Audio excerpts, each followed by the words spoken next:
Hi, Tim Abell here from the Software Should Be Free podcast, doing a guest appearance for David on the Just 5 Minutes.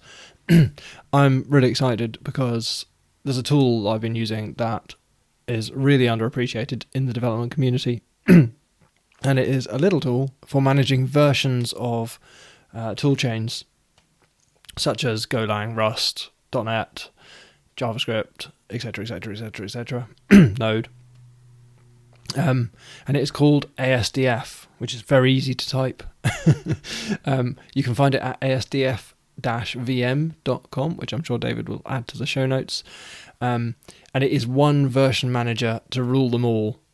So if you have wanted to install multiple versions of, say, for example, .NET and switch between them, which I noticed that David was falling over in the last Just 5 Minutes that I listened to, this is the tool for you, and it does support .NET, and it supports it through a plugin system, so you can add in support for whatever languages are interesting to you. So you download and install the tool, which gives you an ASDF command. If you run that, it gives you a help page. The subcommands for that are things like plugin, install, current, local, global, which. So you start off by installing the plugin for whichever language you want to do. So you go ASDF plugin, add Ruby, for example, to manage Ruby, or .NET to manage .NET, and then you can do ASDF plugin list all .NET, and it will list you every version it knows about.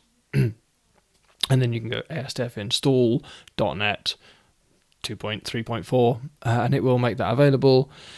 And then if you fire up a new console, because once you've installed the tool, you might not have it on your path straight away, then you will be able to use that. What you'll find is that it doesn't immediately appear because it doesn't know which version you want to use. So what you have to do is tell it which version. So it's got a hierarchy, so you can set it machine-wide or user-wide.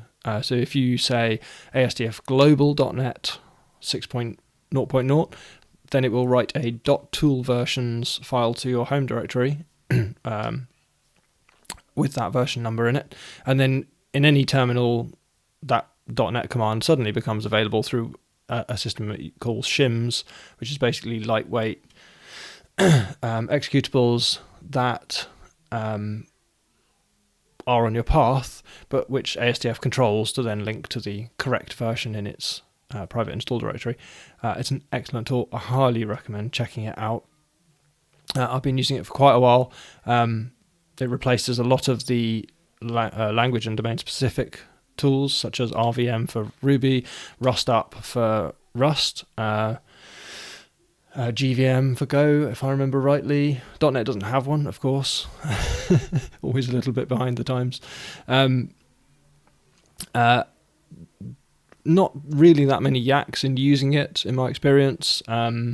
Occasionally I've had to use a terminal to launch an IDE so that it can find it, but other than that, it's generally been pretty good. And it's just made life very easy. You now have one command to learn, and you don't have to learn the difference between RVM and GVM when you're switching languages, as I'm sure mostly do these days. I certainly do it a lot. If a new language comes out, someone can add a plugin. They can be unofficial initially, and then they do have like an official plugin list that are available by default. But if there's a more obscure one, you can go and pull it down from GitHub. And I'm going to stop there because that's my 4 minutes, and that'll give time for David to top and tail it. But do check out asdf-vm.com. Give it a go if you haven't. I can be found at Software Should Be Free or timwise.co.uk. Till next time. Thanks for doing the show, David.